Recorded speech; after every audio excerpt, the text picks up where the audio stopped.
खेमे में सुल्तान के साथी खबर देते हैं कि बोरो खतरे में है, सलीबी हाथ धोकर इसके पीछे पड़ गए हैं। उसी वक्त इलियास आता है और बताता है कि खाम तेल से सुरंगों को ढांप दिया गया है। कुद्स में मारिया विलियम्स से कहती है कि वो लॉर्ड गाय के सिपाहियों यानी टेम्पलर्स और कुद्स की फौज के दरमियान तजाद पैदा करे ताकि लॉर्ड गाय को इबलिन की तरफ जाने से रोका जा सके। इबलिन में रात के वक्त बोरो मुहाफिजों के पास जहर मिला खाना लाता है और उन्हें खिला देता है।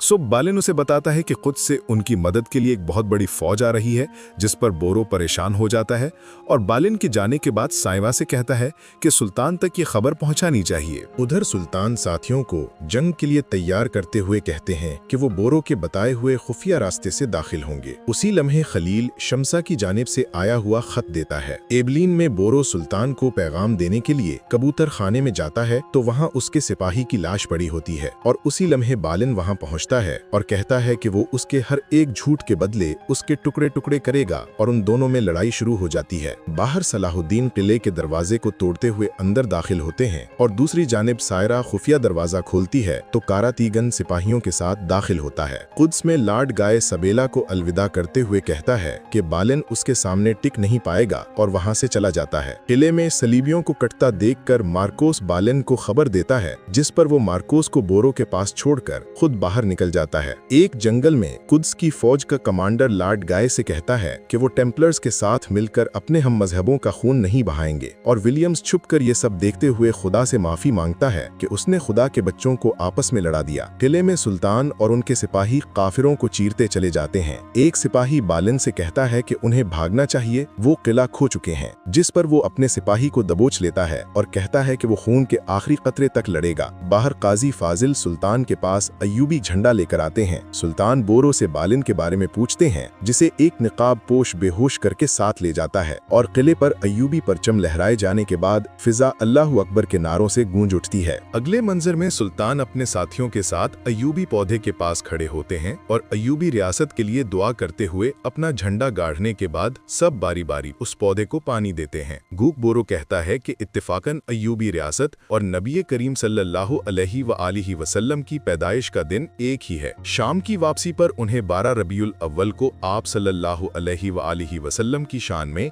कसीदे पढ़ने चाहिए और गरीबों के लिए दस्तरखान लगाना चाहिए, जिस पर सुल्तान खुशी से राजी हो जाते हैं। दूसरी जानिब बालिन को होश आता है तो वो मारिया पर चिल्लाता है कि वो उसे इबलिन से क्यों ले आई। मारिया कहती है कि वो हार गया है, अगर उसे सब कुछ वापस चाहिए तो वो बाज़ंतीन से उसके लिए फौज मुख्तस करेगी और बदले में उसको मारिया से शादी करना होगी। कुद्स में लॉर्ड गाय बाल्डविन से कहता है कि कुद्स की फौज ने ऐन वक्त पर